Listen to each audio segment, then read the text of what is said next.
Hello students, how are you? Everyone is fine. Class also. Exercise 1.1 के बाद में exercise 1.2 करेंगे शुरू। उससे पहले थोड़ा बेसिक पढ़ लेते हैं। सेट्स का मीनिंग आप समझ गए होंगे ना, वेल डिफाइंड कलेक्शन। अब आप इसमें देखो types of sets. Empty set या फिर नल सेट कह सकते हैं इसको। ऐसा सेट जिसके अंदर कोई भी एलिमेंट नहीं हो, जैसे कि मैंने कहा भी एक कलेक्शन ऑफ नंबर्स। कैसे numbers? Odd numbers which divisible by 2। Odd numbers होंगे और 2 से भी डिविजिबल होंगे। ऐसा कोई नंबर होगा क्या? कोई नहीं होगा। तो ऐसे सेट को अपन क्या बोलेंगे? Null set. इसको किससे डिनोट करते हैं? 5 से, या फिर 2 कर्ली ब्रैकेट अंदर कुछ भी नहीं लिखेंगे। इसमें नंबर ऑफ एलिमेंट्स हमेशा कितने रहेंगे? 0, यानी कोई भी एलिमेंट इसमें नहीं होगा। A set containing no element denoted by 5 और ये वाला ब्रैकेट, है ना। अब आप इसमें यह ध्यान रखो इस स्टेटमेंट का, ए सेट, ये वाला ए सेट कंटेनिंग नो एलिमेंट, कोई भी एलिमेंट नहीं हो, उसको अपन क्या बोलेंगे? एम्प्टी सेट या नल सेट। और रिप्रेजेंट किससे करेंगे? 5 या फिर इस ब्रैकेट से, जिसके अंदर कुछ भी नहीं लिखना है, ये बिल्कुल खाली रहेगा। अब सेकंड है फाइनाइट एंड इनफाइनाइट सेट्स। ये दो सेट किस तरह के होते हैं वो देखो। फाइनाइट सेट मतलब जिसके एलिमेंट्स को अपन गिन सकते हैं, काउंट कर सकते हैं, उसको अपन फाइनाइट सेट बोलते हैं। जिसके अंदर ये नहीं बता सकते टोटल एलिमेंट कितने होंगे, चलता ही रहे, एंड तक चलता रहे। जैसे मैंने set of all natural numbers. अब set of all natural number में क्या करते हो? लास्ट आउट डॉट डॉट लगा देते हो। तो अब इसको क्या बोलेंगे? इनफाइनाइट बोलेंगे, है ना। अब जैसे मैंने बोला set of natural number less than 10, अब इसके अंदर तो कितने आएंगे? 1 2 3 4 5 6 7 8 9 तक आके रुक जाओगे। ये कैसे हो गए? फाइनाइट सेट हो गए। जैसे मैंने बोला कि भी a set of students of your class, अब क्या होगा? ये फाइनाइट होगा, क्योंकि इसकी लिस्ट अपन बना सकते हैं और इसके अंदर काउंट कर सकते हैं। जिसमें काउंट कर सकते हैं एलिमेंट्स को, उसको अपन क्या बोलेंगे?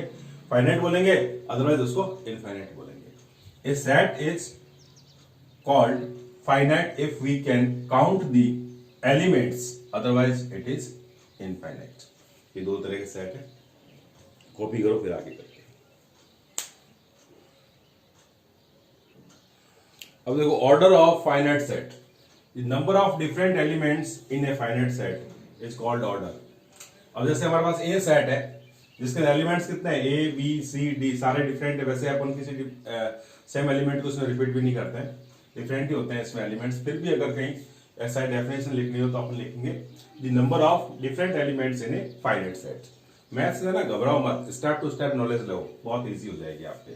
अब इसको ऑर्डर को कैसे रिप्रेजेंट करेंगे?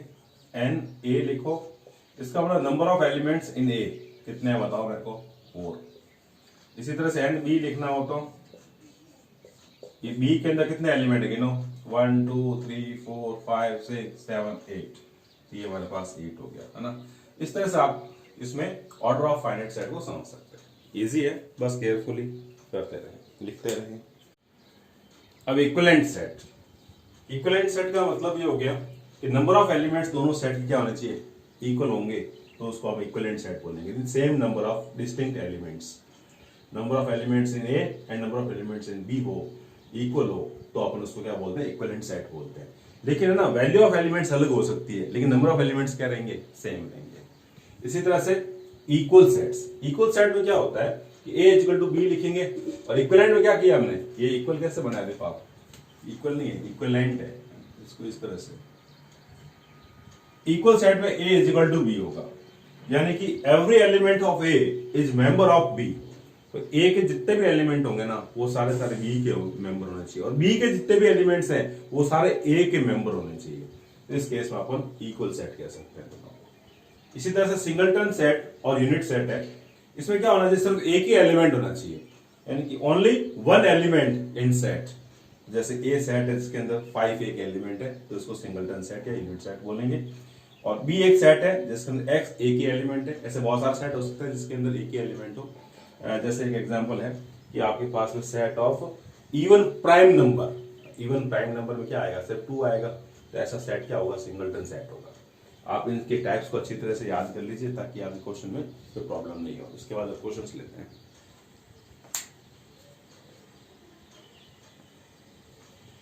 First question, which of the following are example of the null set. अब इसको बहुत अच्छी तरह से पहले सोचना है फिर जवाब देना है। ऐसे क्वेश्चंस को आप बहुत जल्दी से जवाब देने की कोशिश नहीं करेंगे। अब आप देखो, फर्स्ट है set of odd natural numbers divisible by 2। अब सोचो ये क्या बोला है इसने, ऑड फिर नेचुरल नंबर फिर डिविजिबल बाय 2 बोला है। ऐसा हो सकता है क्या? नहीं होगा। तो इसको क्या बोलेंगे? Answer it is null set. Null set क्यों होगा? क्योंकि इसमें ऐसा एक भी एलिमेंट नहीं होगा जो ऑड नेचुरल नंबर भी होगा और डिविजिबल बाय 2 भी होगा, ऐसा हो नहीं सकता। Set of even prime numbers, देखो इसके अंदर क्या ऐसा कोई प्राइम नंबर है ना जो इवन भी हो, 2 है, तो जवाब क्या है हमारे पास में? It is not null set. ये हमारे पास में नॉट ए नल सेट, ये नल सेट नहीं हो सकता। अब आप इसमें देखो third part, x such that x is a natural number. ध्यान से देखना, x less than 5 and x greater than 7। ऐसा कोई नेचुरल नंबर होगा क्या? वापस समझे, x is a natural number, x less than 5 जो 5 से कम हो, एंड ग्रेटर देन 7, ऐसा कोई भी नंबर नहीं होगा। तो इसको अपन क्या बोल देंगे? It is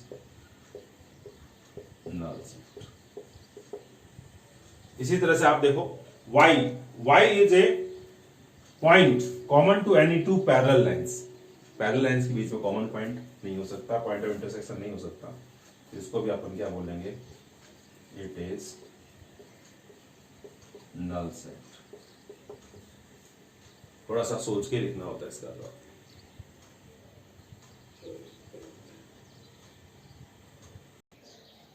question number 2, which of the following sets are finite और इनफाइनाइट। हमें इसमें ये डिसाइड करना है कौन सा सेट फाइनाइट है और कौन सा इनफाइनाइट है।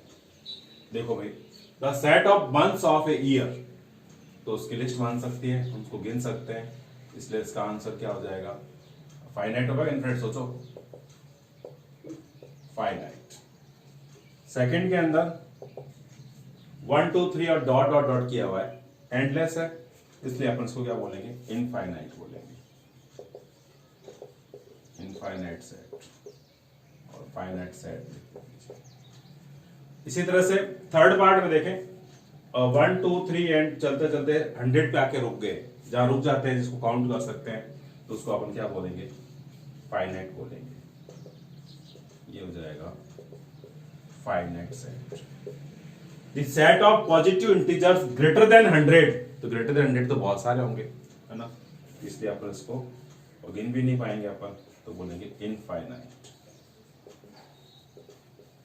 सेट। इसी तरह से the set of prime numbers less than 99, बिल्कुल काउंटेबल है, तो इसको अपन क्या कह सकते हैं? फाइनाइट बोल देंगे, फाइनाइट सेट। थोड़ा सा सोच के फिर उसके बाद लिखें।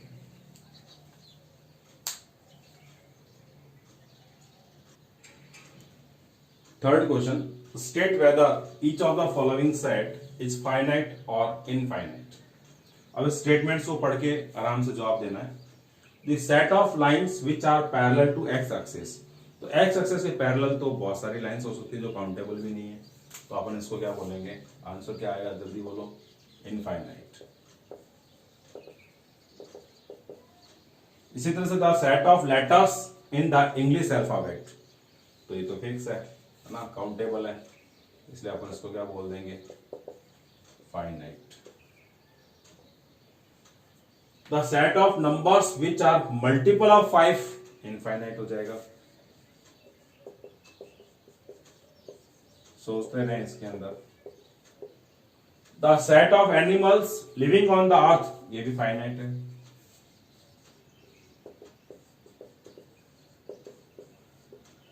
And last, the set of circles passing through the origin, यानी 0,0 पॉइंट, उसको ओरिजिन बोलते हैं, उससे कितने सर्कल पास हो सकते हैं? सेट ऑफ गिन ही नहीं सकते, है ना, तो इसको अपन क्या बोलेंगे? इनफाइनाइट। तो इस तरह से आपने फाइनाइट और इनफाइनाइट सेट के बारे में अच्छे एग्जांपल्स हो गए, अच्छे क्वेश्चंस हो गए, केयरफुली इसको हैंडल करो। Fourth question, in the following state whether A is equal to B और नॉट, यानी यस नो में जवाब देंगे। अब आप इसमें ये बताओ कि ए सेट और बी सेट को ऑब्जर्व करो। ए बी सी डी इसके एलिमेंट्स हैं, या ए पढ़ा है, बी पढ़ा है, सी पढ़ा है और डी पढ़ा है। इसमें सिर्फ ऑर्डर चेंज है, देखो टिक करते रहो। यहाँ ए, ये वाला ए, बी ये पढ़ा, सी ये रहा, डी। ऑर्डर चेंज करने से कोई फर्क नहीं पड़ता। तो इसके अंदर क्या होगा आंसर?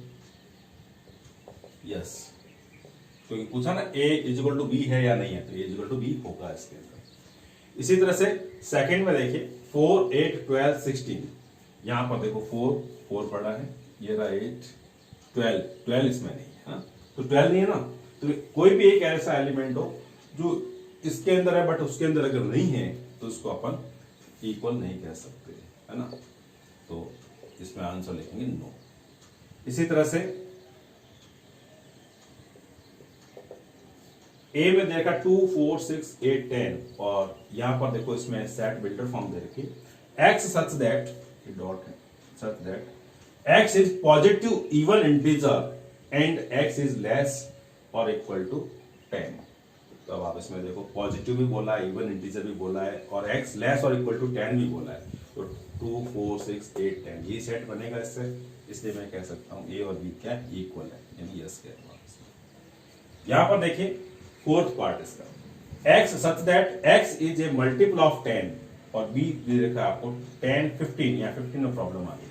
15 क्या है? मल्टीपल ऑफ 10 तो है नहीं, तो ये दोनों क्या हो सकते हैं? इक्वल नहीं हो सकते, है ना, ये इक्वल नहीं हो सकते, इसलिए इसका आंसर क्या आएगा? No.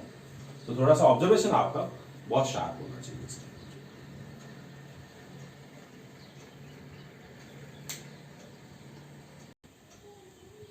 Fifth question, are the following pair of sets equal, give reason. भाई कोई बात नहीं, डिवीजन भी दे देंगे, चेक करना है इक्वल है कि नहीं है। तो ए हमारे पास सेट है 2,3, ये दो एलिमेंट है इसके अंदर 2 and 3। बी के अंदर क्या है? X such that x is solution of x square plus 5x plus 6। इसको आप सॉल्व कर लो ना, x square plus 5x plus 6 है ना, तो x square plus 3x plus 2x plus 6 is equal to 0, और x कॉमन ले लेंगे तो x प्लस 3 प्लस यहाँ 2 कॉमन आ जाएगा, ये x plus 3 is equal to 0। Then x plus 3 and x plus 2 इसके फैक्टर्स हो गए, देयरफॉर x इक्वल्स टू कितना आ जाएगा? -2 और आ जाएगा -3, ठीक है ना। ये अपन ने इसमें सिंप्लीफाई करके देख लिया। अब आप बी सेट को लिखो। बी सेट में एलिमेंट्स कौन कौन से आएंगे? -3 एंड -2। अब ये देखो दोनों एलिमेंट्स के बारे में सोचें, ये पॉजिटिव है नेगेटिव है तो इक्वल हो ही नहीं सकता, therefore A not equal to B, A और बी इक्वल नहीं होंगे। ये हमारे पास इसका आंसर आ गया। सेकंड पार्ट में देखो ए सेट है एक्स, तो ए सेट में क्या है? X such that x is a letter in the word FOLLOW, ये फॉलो लिखा हुआ है। तो इसमें देखो इसका कैसे करेंगे, ए इक्वल टू लिखिए आप, इसमें इसका सेट लिखेंगे तो सबसे पहले एफ आ गया, एलिमेंट रिपीट नहीं होता ना, फिर ओ आ गया, फिर एल आ गया, तो एल 2 बार नहीं लिखेंगे इसके अंदर ना, 1 टाइम लिखेंगे। फिर आगे नेक्स्ट क्या है? ओ है, तो ऑलरेडी आ चुका है। फिर क्या है? डब्ल्यू, ये इस तरह से। एंड बी लिख के देख लो, बी में क्या है? y such that y is a letter in the word WOLF, इसके अंदर देखो W आ जाएगा, O आ जाएगा, L आ जाएगा और F आ जाएगा, कोई भी रिपीट नहीं हुआ है। अब चेक करें, इसमें ऑर्डर चेंज हो सकता है, ध्यान रखें। F यहाँ पर है, टिक करते हैं, इसके अंदर F आ गया, O ये O आ गया, L ये L आ गया, ये ना ऐसे हैबिट डालते हैं, ये W आ गया। तो सारे एलिमेंट ए के सारे एलिमेंट बी में है और बी के सारे एलिमेंट क्या है? ए में है, तो हम कह सकते हैं therefore A is equals to B, ये इसका आंसर। अच्छी तरह से समझ लें इसको, इजी है।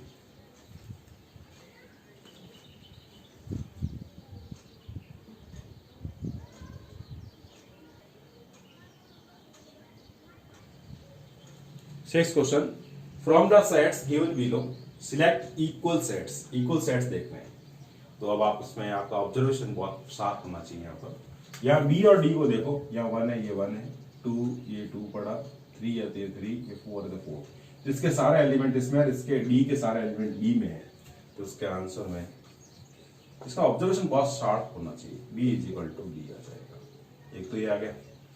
और अब देखो इसमें कौन से हैं, यहाँ एफ और एच, और इसमें कुछ है नहीं। ए और सी में भी 2, 4, 8 है, लेकिन यहाँ 2 नहीं है, बट उसमें 12 है, 14 नहीं, तो ए सी भी नहीं हो सकता। और इस तरह से अपन ये ऑब्जर्व करते हैं। यहाँ देखो ये 1, ये 1, ये -1, ये -1 है ना। ऑर्डर चेंज है, खाली ऑर्डर चेंज हो सकता है, बट एलिमेंट सेम है। यानी कि ई के सारे एलिमेंट जी में है, जी के सारे एलिमेंट ई में है, तो हम कह सकते हैं ई इज इक्वल्स टू जी, ये इसका आंसर। तो ऐसे क्वेश्चंस को करने के लिए आपका ऑब्जर्वेशन बहुत शार्प होना चाहिए, और जो डेफिनेशंस हैं उनको अच्छी तरह से संभाल लो, अच्छी तरह से कर लो, जिससे आपको कोई प्रॉब्लम नहीं आए। मैथ्स के अंदर क्या स्टेप टू स्टेप नॉलेज होता है ना, तो उसके बाद कोई प्रॉब्लम नहीं आती। Thank you for watching, all the best.